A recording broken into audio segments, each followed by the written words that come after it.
Astros podcast, your home for all things Astros. With your hosts, sports writer Jeff Balke and Astros broadcaster and former third baseman Jeff Blom. Now, here's Balke and Blummer.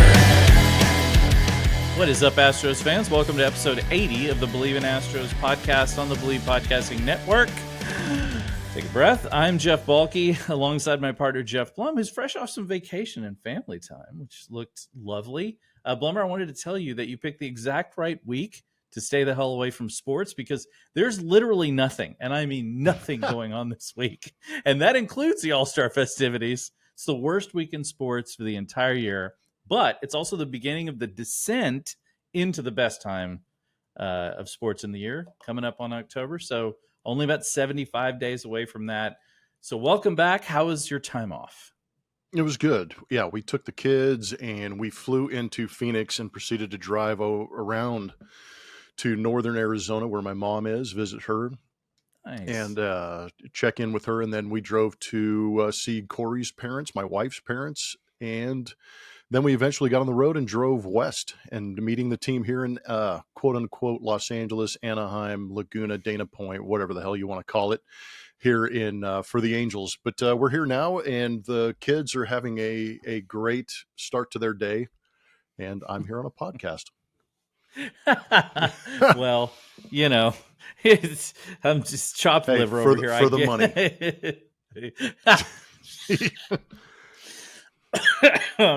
Yeah. So we do have a very special guest on today's episode, Astro Director of Amateur Scouting, Kris Gross, fresh off the draft this week. I spoke to him earlier this morning. We're going to bring that up here in just a minute. You can find us on Spotify, Apple, Stitcher, and on YouTube. And you can give us a follow on Twitter, I think, and soon enough on Threads. It's a weird whole situation there. Mm-hmm. Obviously on Instagram. Blummer, you know, Blummer's at Blummer27. I'm at Jeff Balke. Blummer, your Insta was pretty lit, all week, especially the flight problems that you had trying to get out of town. Everybody seems to be going through that right now. Yeah, there's one particular airline that I can't mention for sponsorship reasons, but you can deduce who they might be, and I'll probably get yelled at for this podcast and mentioning them, not even by name. But it's been terrible. Traveling is terrible. And for everybody, it's not just me. It's everybody out there is having a hell of a time getting to where they want to be. No, it's been really bad. I mean, I'm getting ready to get on a plane here in about 2 weeks to fly to Salt Lake City. I'm not going to Utah. I'm going to Yellowstone, but just going through Salt Lake City. And so I'm just like, fingers crossed. I'm with you. I'll cross my fingers for you too. Yeah, just hoping that is the one day that doesn't turn into hell on earth when it comes to having to leave. But you know, these are the prices we pay for jet setting, as it were. I'm wearing my All-Star hat here. Not my 713 day hat because listen, I love the Astros, but I'm not standing in line around the block in this heat for a hat. I'm more of an online shopping kind of guy. But hey, man, Astros, you got any 713 hats left over? You know where to find me. Yeah, they're pretty sweet.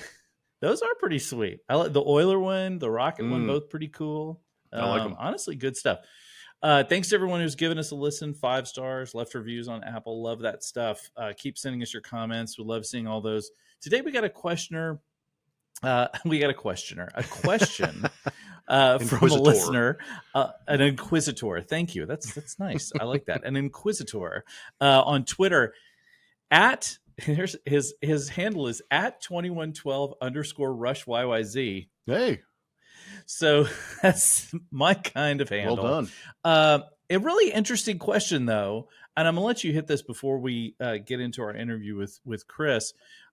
What are the characteristics of a closer, and what makes Ryan Pressly particularly suited for that role? I thought that was a pretty good question because we talk about closers a lot, but there isn't – I mean, the closer is a very specialized position now, more so than ever in baseball. And so I think that was a good question. What would you say to our our rush buddy? That's an excellent question, and it varies because you've got guys in the league like Clase, Batista, some of these guys that are just absolute turbo flamethrowers, Yeah. 100 plus miles an hour. They've got sink, they've got cut, they've got movement.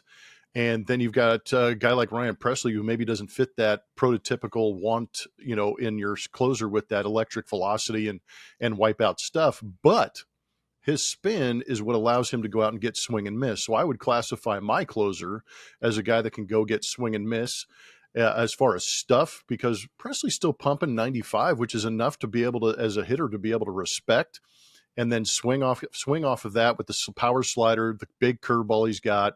He also mixes in that changeup every once in a while, which is nice. So he's got 4 legitimate pitches that he can come after you with. So that's, instead of having power, he's got spin and he's got quantity.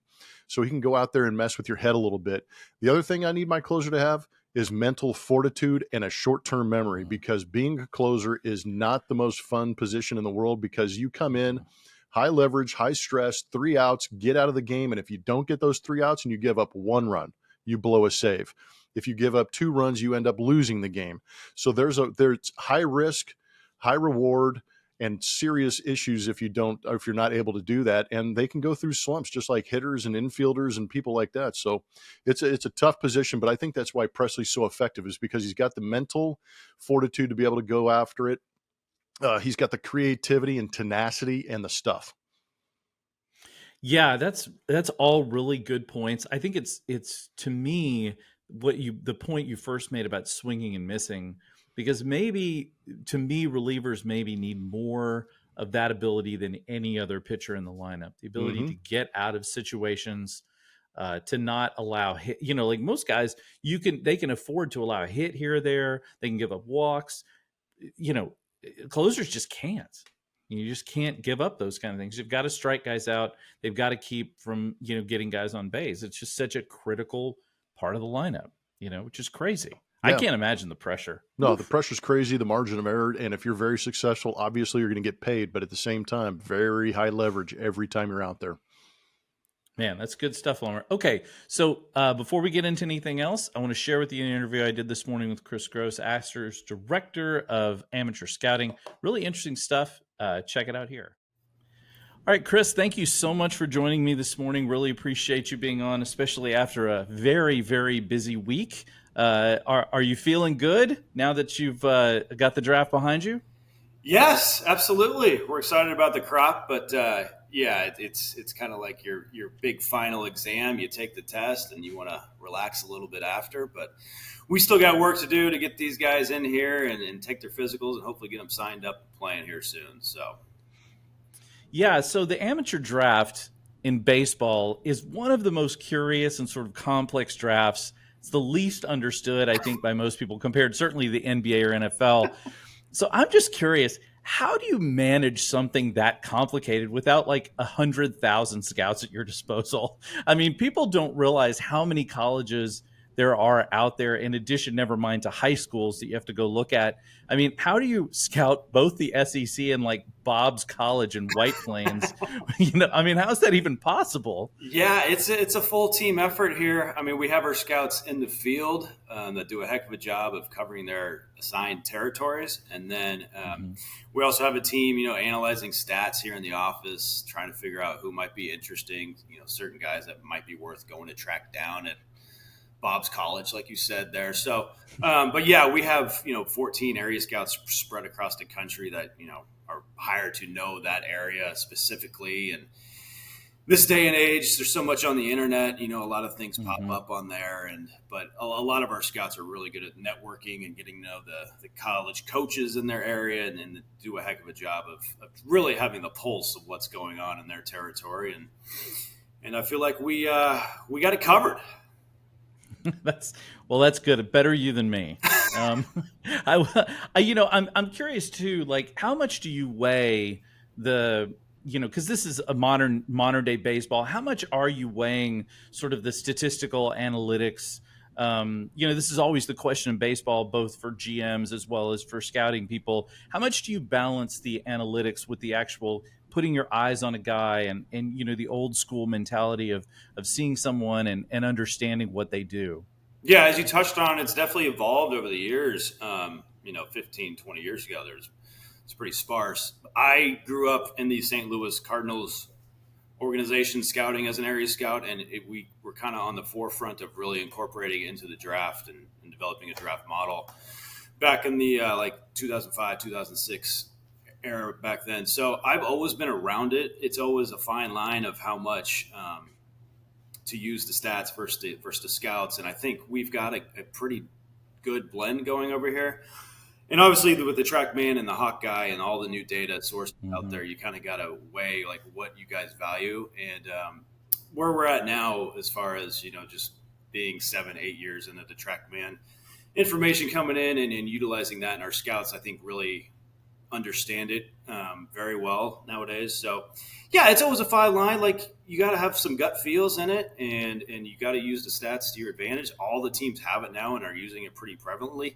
So the ones that kind of do it better than others, it's got to be used. I'm not saying we do that, but we definitely try to blend the two, and we have some really good veteran scouts that know the kids inside and out, and kind of what makes them tick, and having that knowledge and trying to combine that with the stats. It's like you said, it's always a fine line, but we've had some success doing it. So Dana Brown obviously built his reputation on drafting how has his process been different for you? You've been with the organization a while, so you've been through a couple of different GMs in this process. Yeah. How is he different, or what has the process been like working with him?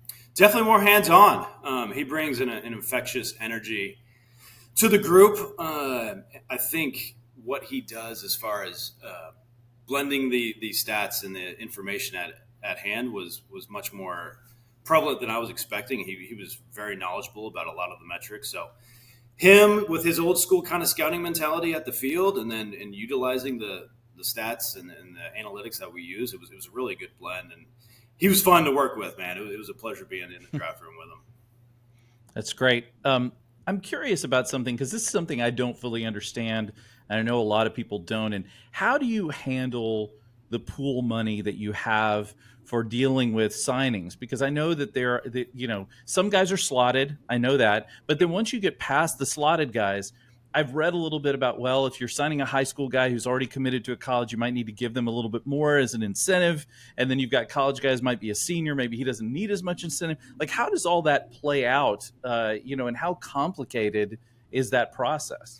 Fairly complicated. Luckily, we've been doing it for approximately 10 years now, so we have a pretty good feel of it. But basically, you want to use your allotted pool money the best you can. So certain slots, are definitely weighed differently throughout the draft 1 through 10. So figuring out, okay, we want to take a high school guy here. It might be over slots. We got to weigh that out with maybe we take a senior a little later in the top 10 rounds to kind of even out that money. So it's all comes down to, how much talent you can extract from this draft on a whole and utilize your, we approximately had $7 million to work with being the last pick of the draft. So basically getting the most value out of those draft dollars is the goal every year. And I think hopefully this year shapes up pretty well. So you guys everybody wants good arms in the draft. Mm-hmm. There's no shortage of needing good arms. But from a standpoint of guys in the field, how much do you place a balance on organizational depth need at certain positions versus just drafting the best guy that's on the board at that time? Obviously, Astros have been a little overloaded with outfielders. And there's, I know you guys picked quite a few infielders and catchers this year. How do you kind of balance that, knowing that some of these guys, some of these guys won't even ever make a major league roster, and some of these guys are going to fill out your minor league system? Is there a weight that you place on that each year, or how does that work? Going into the draft, we have a feel of what positions we kind of are looking for. But early on in the draft, you're looking for your best player available. Like baseball, it's not like the NFL. These guys have 3-4 years to get there. Anything can happen, trades happen. So we're looking for the guys we think are going to have the biggest impact early on in the draft. Now, as we get into the later rounds, we might have an infielder and an outfielder basically evaluated in the same spot, and we want to fill org needs, like you said, at certain levels, just so we have enough. So yeah, we might have went more infield heavy this draft. It wasn't 100% by design. A lot of the times, the infielder was the highest guy on our board. We went with it. So, but on the whole, we're excited about getting those 2 catchers and the amount of infielders we did, and the arms. We're got a lot of guys with some starting pitching traits that we look for: athleticism, good deliveries, and some fastballs that we think will play. So, on the whole, we're excited with the haul. And Jim Crane, so tell me, always loves pitching. You got to get pitching for Jim, so we're excited. Hey, you can never have too many arms in an organization. I think that's just the general rule. But yeah, Jim Crane loves pitching. Yeah. Tell us a little bit about your first pick, Bryce Matthews. You mentioned in an interview that he projects as an up-the-middle player. So he's been playing shortstop, but I assume that means there's some flexibility there where he might be able to, project to second or even center field. Seems like quite an athlete. Talk a little bit about Bryce Matthews. Yeah, I mean, the athleticism was some of the best in the class. We felt, former high school football star up there at Cascada High. Played a lot of outfield in high school. Started at Nebraska at second base because they had a premium prospect there named Spencer Schwellenbach, who Dana drafted in Atlanta, ironically enough. So he only played the last 2 years at shortstop. We think he's got the range, the athleticism to do it. There's some fine-tuning to do, and he's just a little green at the position, but we're excited about the strides he made this year. With the speed he possesses, I think he provides, and that the background he has in the outfield and a little bit of second base. We have some options with him. Obviously, shortstop's the most demanding position in baseball, and we're going to start him there and see what he can do. And I think, with our excellent PD development and coaches in the infield, Jason Bell and that group, I think, he has a chance to play there for a while. So Alonzo Treadmill's kind of unique, 6'8" guy. Don't see very many of those types of pitchers coming in. What did you see about him that you really liked, especially given the fact that he has a little bit of injury history? He had Tommy John surgery and that sort of thing. Yeah, I mean, you touched on a 6'8" guy that moves like Alonzo does. It's very fluid. He's got excellent body control. He was a pretty well-known hitter back in high school, so he's got some athleticism, can do some things. We do think there might even be more in his delivery, but when I watched him, it was 90-95. He's got great extension on the slope, and he was almost just placing it where he wanted to with that extension. The ball got on top of hitters quickly. He's thrown a ton of strikes in his 2 years at UCLA. He's got 4 pitches. It's a starting pitching package and one we think that could threaten the top spot of the rotation. So we're excited about him. We met with him at the Combine. He went through the whole process. We feel comfortable about where he's at in terms of health and ready to get him going. Well, that's really promising. I've read a little bit about him, but that's great to hear that you project him as potentially a top of the lineup starter, top of the rotation starter.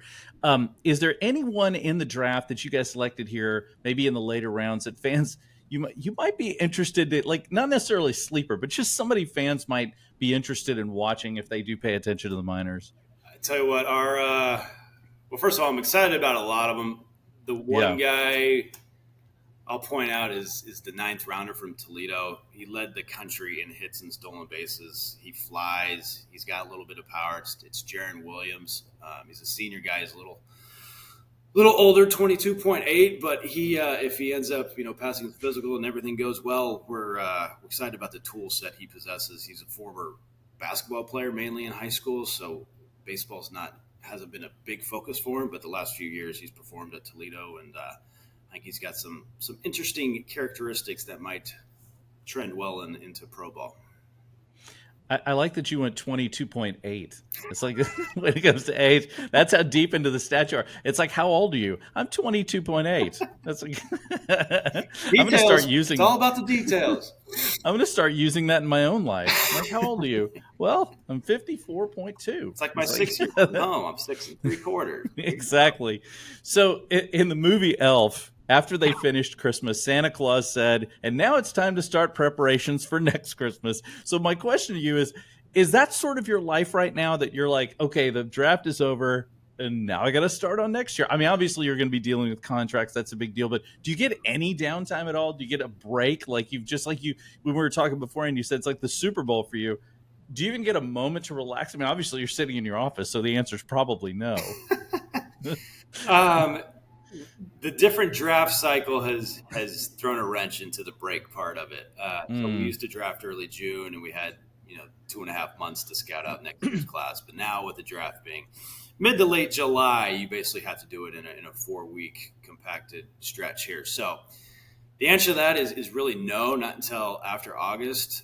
For example, our area scouts during the last day of the draft flew straight to Phoenix and started next year's crop. So, I mean, it was instantaneous. Boom, 2024s are happening. You better get out there and start your work. And we actually did some work before the draft just because the timing kind of forces you to. So Team USA college guys were going in Cary, North Carolina, and are playing still now. So, yeah, we're doing 2 cycles, 2 draft groups at a time nowadays. And you got to kind of keep the names on one side of your brain and the other class on the other side of your brain to make it happen. But our guys are good. We'll be ready for next year, 360 days from now. So, do you like the change to where it is now, or do you prefer the June date? I mean, I'll say my wife definitely prefers the June days. It's a little more open that way, so we'll go with that. Fair enough. Well, Kris, I can't thank you enough for joining us this morning. Good job on the draft as always. Keep up the good work. And thanks for having me on, Jeff. Take care. Okay, pretty good stuff from Kris Gross. Hard to gauge what a lot of these guys are going to be like. Obviously, you're filling out not just the hopes and dreams of the Astros future, but also filling out the minors, with a lot of guys. I was curious, Blummer, what was the draft process like for you? I think you were taken in the 7th round, as I recall. Yep. Like this is, you back in my day, That's exactly right. Full one of those. But what was it like? I mean, what do you remember about it? I remember I was a junior at Cal, so I didn't get drafted out of high school. I was about 6'3", 4", weighed about $160. I really needed to mature physically and emotionally, mentally. And going to Cal was the best decision, probably other than my wife, I've ever made in my life, because I really had a chance to develop as a human. I had a chance to develop as a student, and I had a chance to develop as an athlete. And I really gained, I gained 15, 20 pounds in college. And I also learned how to switch hit. That's what a lot of people don't know is when I got drafted in 1994 in my junior year, I was only a 3-year-old as far as switch hitting was concerned. And a lot of, I was still learning my swing. I was learning who I was, but I was a speed guy at the time. I was an athletic shortstop and a new switch hitter. So I think that my draft status was kind of affected by that. I don't know if I would have been higher if I'd have just been a pure right-handed hitter, or if I would have dropped because I was only a right-handed hitter. But at the same time, there were rumors between the 3rd and 10th round. So I was kind of like, I could go on the first day, or I could go on the 2nd, 3rd, 4th day. But granted, back then it were 90 rounds or whatever it was. But first day went by, didn't get a phone call. Second day went by, about halfway through the day, wasn't getting a phone call. And remember, I had to sit at home. I didn't have a cell phone. I didn't have a pager. I didn't have anything. I had to wait by my landline, and it wasn't ringing. And I was like, you know what? I'm getting a little frustrated. And so I decided to go with a couple of friends and literally go to the mall, like the movie Mallrats, and just kind of cruise and kill some time and see what was going on. And Nice. Of course, by the time I got back later, before dinner, there was a message, and I believe it was Bill Stoneman who had called the house and said, "Hey, drafted in the 7th round." My scout John Hughes had left a message, so I called him back, and I still have a relationship with him to this day. But I got drafted in the 7th round and literally spent about an hour or two negotiating a contract, and the next day I had a plane ticket to Burlington, Vermont. Wow. I'm just imagining, like, you're like, to hell with this. I'm going to the mall. Yeah, I'm out. I don't want to. I'm stressing. I'm freaking out, man. This is ridiculous. I'm going to the mall. And the fact that they left you, like, you probably had an answering machine, right? Back then. Mm-hmm. Like, it wasn't like voicemail today, or nobody's texting you. Probably Nope. just left a I message. couldn't check Twitter to see where I got drafted. Right? Oh my The God! Pony That's Express that's a came very. by with my contract. I mean, it was great. Did they fax it to your local Kinko's? Yeah, I had to wait there and wait for the dial-up to connect. Unbelievable. Mhm. Yeah, it's really fascinating to me how now everything, because I was asking, Kris, about the pool money and how all that's man. divvied up, and it's crazy, and the idea that you might draft, if you draft a high schooler, you might have to draft like a senior out of college just to balance out the pool numbers, Yeah. because the high schooler is going to want more money to forego college to go to the pros, and the senior doesn't have a choice, right? So it's that kind of thing is so weird, and so complicated. I don't know how they do it. It's clearly the most Yeah. difficult draft out of all of them. No, it is. It's complicated. And again, these players are trying to protect themselves, and the money has gotten so big, so grand that I think it's great for them because there's no guarantee. So if you can get drafted high and get that money, invest it right, and do the smart thing, you'll be protected for the long run. But at the same time, I got drafted in the 7th round, and I got $40,000, a check for $40,000, and then I had to negotiate them paying for my college for my senior year. So I actually got $40,000, then $20,000 guaranteed towards school, stuff like that. And you know what? Once I got 2 or 3 years in the big leagues, that the $20,000 expired.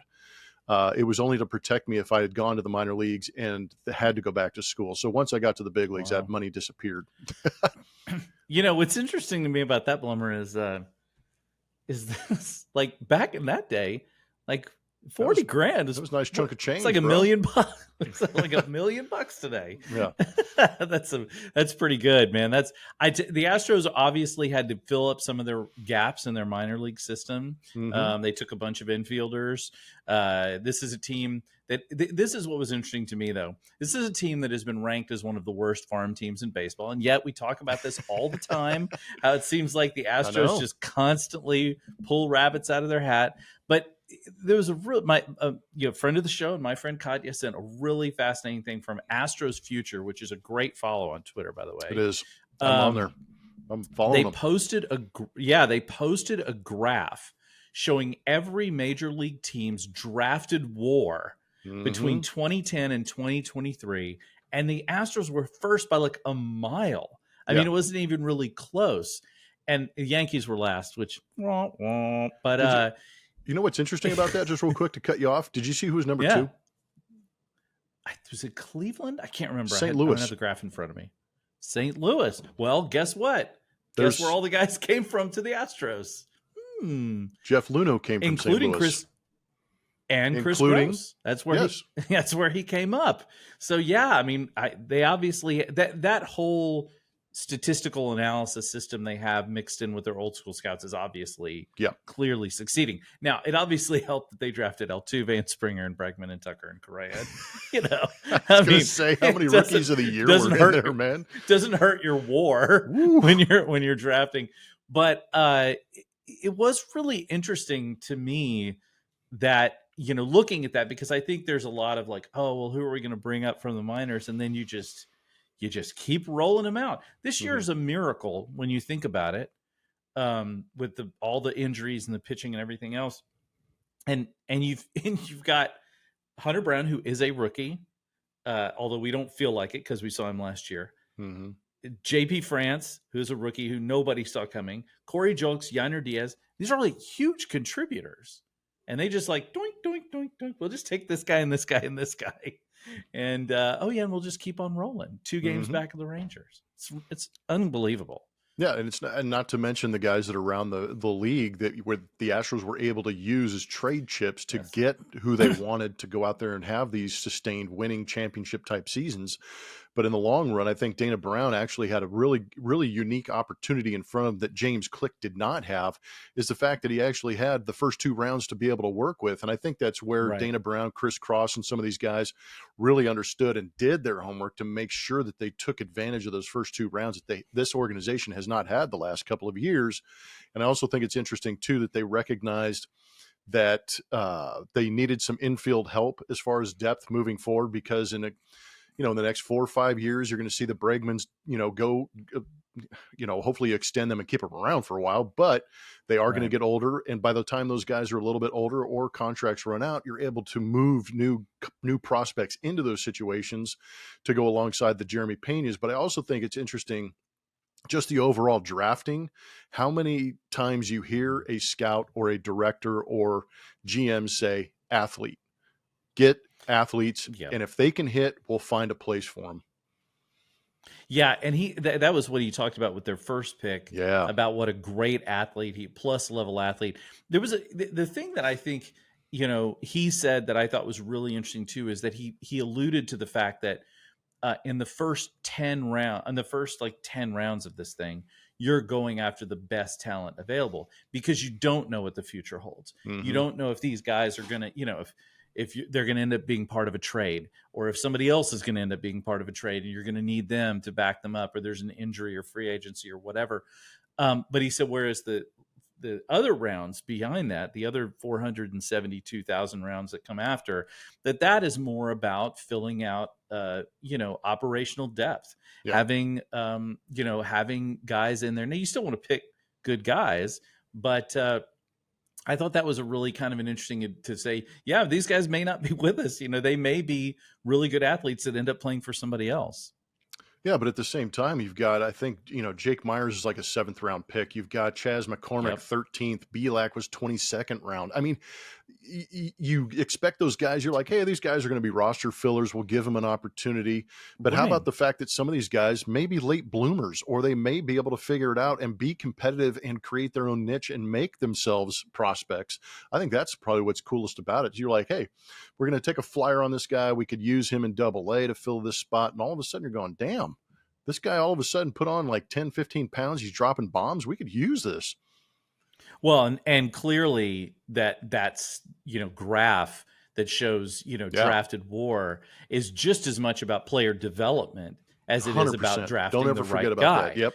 Yeah. So the key, it's not just that they're drafting the right guys, it's that they're taking the time and putting in the energy and effort to actually, improve these guys at the minor league level, so that when they are finally called up, if that happens, they'll be ready for it. Yep. So just, really big deal. Before we get into the rest of the season, the trade deadline's only 2 weeks away. It appears the Astros are aiming for a starting arm, which seems logical given what's happened. So if you had one guy, you could only pick one guy, right? It can be an arm or a bat. Is pitching the right, is a starter the right move at this point, do you think? I do. And, it has nothing to do with the fact that Urquidy's coming back, or the, JP France. I think JP France has been highly competitive, but I just feel like, if you're able to come back and take over the Texas Rangers and win that American League West, get yourself in that bye in the first round, I think that's huge, because it will allow you to set your rotation a little bit better in the division series, which is going to be, an abbreviated series. So you just need 3 strong starts with the potential of bringing back your number 1 for that game 4, whatever it may be. But I think the Astros are also looking for the long haul, because if you add another arm to this rotation, say, I'm not sure who this guy is either. I'm not sure if it's a Marcus Stroman or, Josiah Gray from the Nationals, who's having a great year. But somebody that could go out there and really eat up some innings. And who's to say they don't use this in a 6-man rotation and try and push back the number of innings that a Hunter Brown throws, push back the number of innings that a JP France, or even a Christian Javier, who showed some fatigue. If you can start to protect these arms and get yourself through August, get yourself through September, take over the American League West, and then you've got even more options. I think that's probably the idea. It's just, how do you do that, and who is that pitcher that you go get? Because it would be starting. It's not bullpen guy for me. I think it would be a starter for me, because I think once you move a guy into the starting rotation, you can move Ronel Blanco, you can move some of these other guys into that bullpen and protect yourself that way. Yeah, that's exactly what I think. I agree with you. I think that it's not really, you don't need anybody in the bullpen, really. You're fine there. I do think it also helps you to start thinking about, well, you're going to get your Urquidy back. So if you get him back and you do go after a starter, now you've clearly got 5 guys in your rotation with probably a 6th available to you. in somebody like Belak or in, even Sean Dubin or whoever it is. So or Renel Blanco. Yeah. And so you do have the ability to give these, like one of the things we forget about over the last few years is the Astros have had such a big lead.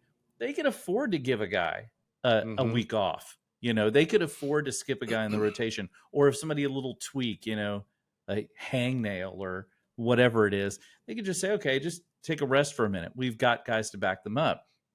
When you've got three guys in this season in Hunter Brown, Christian Javier, and JP France. They've never pitched this number of innings before. So you have to think the more rotational depth they can get, the better off it's going to be for them down the stretch. So they'll all be ready for the playoffs. No, 100% protection and depth. Those are two very good words. And the Astros, I think, realized that, they weren't limping into the All-Star break, but they were definitely looking forward to it. You're 100% right. Hell, I was limping into the All-Star break. I definitely was. At this point, at the point of the season, everybody's got to be. So assuming we do have a return to health or relative health in the second half, do you think are they going to catch the Rangers? Yeah. I mean, the Rangers have been backsliding a little, well, but are they catching the Rangers? I'm curious about the Rangers. They had a bit of a slide coming into the All-Star break as well. And at the same time, there's probably a lot of curiosity. Can Eovaldi finish the season and pitch into October because he's had his injury history? Dane Dunning, is he going to come back to the mean a little bit? How long can John Gray go? I think there's some question marks because I saw their rotation, at least in the beginning of the season, saying, man, if they can stay healthy, that's going to be dangerous because they're that good. But I think we're seeing the same thing with the Mariners. The bullpen is an issue for Seattle, and I really think the bullpen is a major issue for the Texas Rangers. I know they picked up Aroldis Chapman, but at the same time, they could really, and it's not one or two guys. I think two guys in that bullpen would really help them because we're seeing Josh Spores kind of come back to reality a little bit after his hot start. Yeah. Been getting hit around. And, how long is Will Smith going to be their closer before Aroldis Chapman moves into that role? And then you're going to need guys to help Spores and Smith set up Aroldis. Yeah, I think that's clearly their Achilles heel. But I'm not sure if I answered you. I meant yes. I think they can catch them. Yeah. Well, good. I think you're right. I do too. So what do you think the Astros, if there was, I don't know, one or two things that they need to do to improve on the first half, besides being healthy, obviously, what do they need to do in the second half to sort of get to that point, catch up to the Rangers? Where are we at on that? Get healthy and hit. I want to see more consistency in their lineup because we've seen streakiness, and I think that streakiness has kind of given us a little bit of hope. And if they can be more consistent, I think that offense and that pitching staff would really benefit from that and start racking up the wins. So a little more consistency out of the offense for me would be fantastic. Well, yeah, certainly when they win, their runs per game are way ahead of where they are when they lose. I mean, this is a team that when they can't hit, they really can't hit. And when they can, they really can. It's kind of feast or famine a lot of times for them. And then if you add Jordan to that mix, good Lord. Well, look, that number that you brought up last week, that the Jose Altuve and Jordan Alvarez have only played together for 13 games this year. We don't even know what this offense can do. No, that's sort of almost all the response you need for anything like that. It's like 13 games. That's unbelievable, really, when you get right down to it. All right. So I discussed this when you were out with my co-host, Brandon Scott. Thanks to him for filling in for a day. So Barry Bonds was on another podcast. I'm sure you've seen something about this on the Believe Network, talking about how he didn't feel he was being treated fairly when it comes to Hall of Fame. He claims he was vindicated in court, which I'm not sure he knows what that word means, given his use of it. But okay, so we're talking about a little bit about the Hall of Fame. Three guys that are out there, right? And I want to get your hot take on whether or not they should be in or the Hall of Fame or not. And we'll start with Bonds. Yeah. Yeah. I'm putting Pete Rose in. I'm putting Barry Bonds in. I'm putting Mark McGwire in. I'm putting Roger Clemens in. I'm taking everybody. Dude, those were my three guys, except for McGwire wasn't on my list, but it was Bonds, Clemens, and Rose. And I'm 100% in agreement with you. I think most people my are. stipulation is the suspensions. Like the A-Rods, forget it. He flipped his finger off at Major League Baseball and said, "I'm going to go do it." It's hard with Sammy Sosa. It's hard with Manny Ramirez. But for those three guys that you're asking about, I'm putting them in. To me, the real deal with Barry Bonds is that he was a Hall of Famer before his head got big. He was before he left Pittsburgh. He was a Hall of Famer. 3 MVPs before he got to San Fran. Yeah, so that's one. Clemens, same deal. Oh. The biggest fault that they make, well, nobody liked Barry Bonds. I mean, that's part of it, which is stupid. Him. The writers need to relax. But then you've got Clemens, who I think his biggest mistake was standing before Congress and sitting there going, "I didn't take anything." It's like, just all right, Rocket. Pete Rose, though, to me, it's idiotic that a guy who didn't even bet on his own games, like the sports betting thing is becoming such an interesting landscape. Ooh, the NFL's taking some heat on that too. They really are. I mean, these guys are these are normal humans who want to go out and gamble. I'm not a gambler, but hey, whatever. And it's just been such a stereotyping. I mean, but with all the leagues now pouring themselves into Las Vegas, taking all that casino money, never mind, by the way, having major sponsors with Bet Online and and all the different fantasy sports and all of that stuff. It's hypocritical to me to be like, "No, Pete Rose, I'm sorry, you can't be in the baseball." But we'll go ahead and line FanDuel up to sponsor every segment of MLB.com. Yeah. Well, it's ridiculous. Yeah, but I mean, is there proof he bet as a player?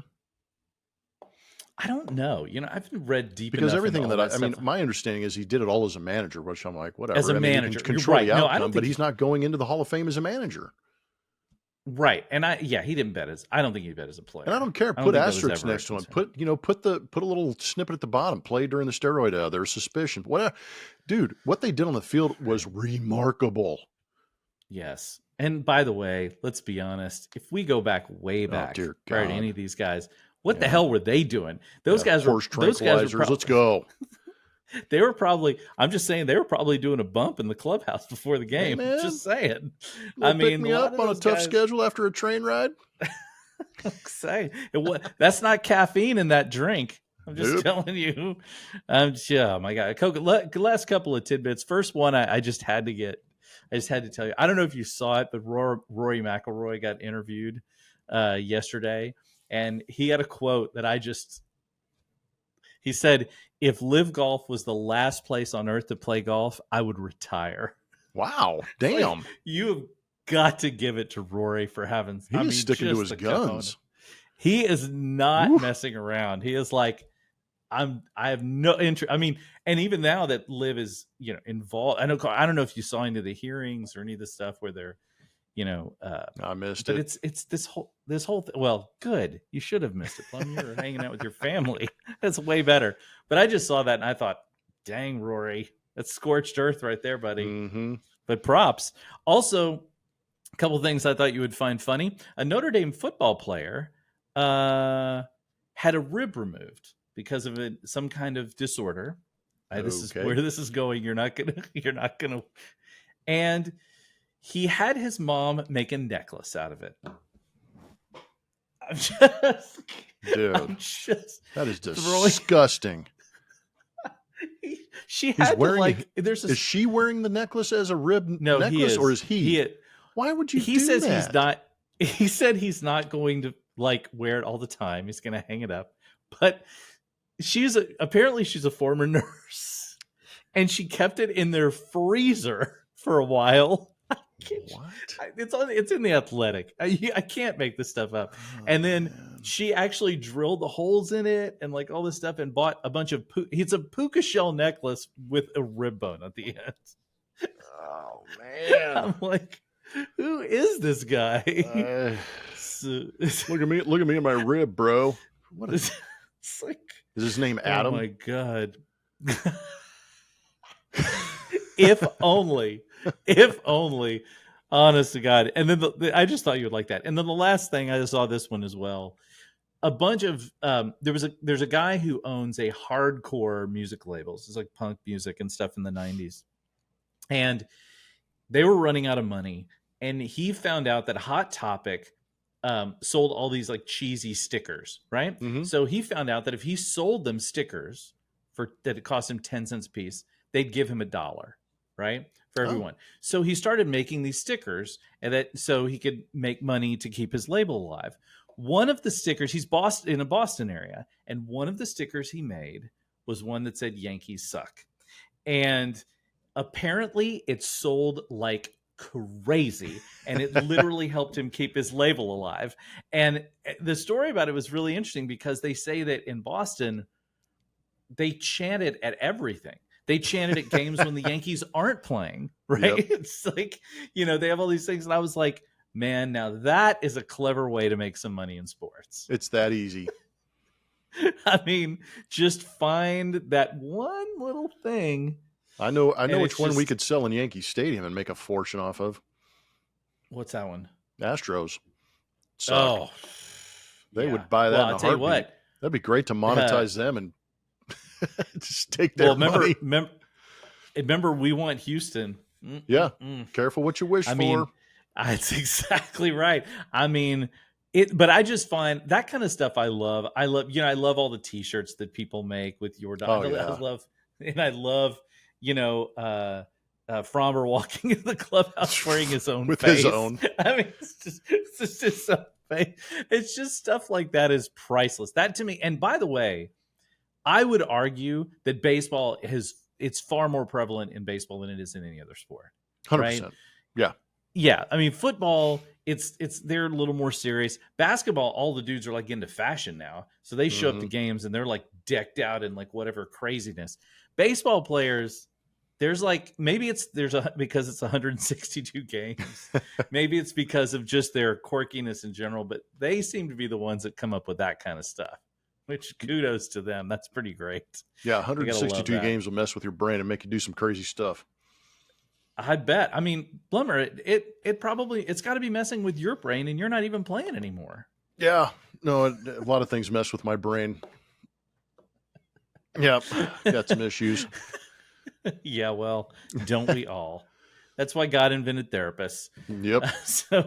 Well, thanks for joining us today, everybody. Blummer, any final thoughts? I mean, you're out. I know you're in Laguna Beach. You're about to head to hot Anaheim. Yeah. Which is unfortunate. But any final thought? How was your vacation? Was it good? Have you had a good time? No, it's been good. No, I'm a big family guy, and hanging out with my kids, even if we're stuck in a car for hours, has been really good. And visiting grandparents is something. I will say this: don't waste a moment with family and friends because they are fleeting. I know I'm old and I'm getting nostalgic about things, but man, it goes by fast. So enjoy every moment. Yeah. And that's kind of what we took an opportunity to do this All-Star break is make moments. And it was worth it.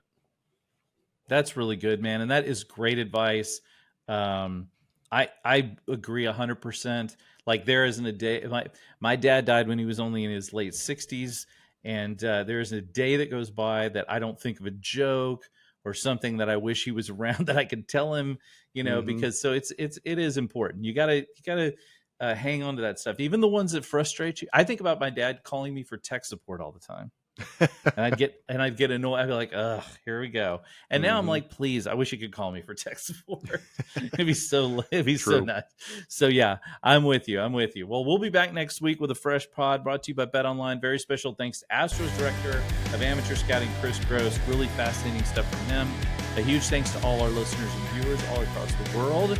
You guys have been great, liking, subscribing, and commenting. Very thankful for all of you guys. Obviously, we're back second half. And it's like I said, the descent into madness as we head towards the postseason. So you guys all have a great weekend. Stay cool out there. God help you, and go Astros.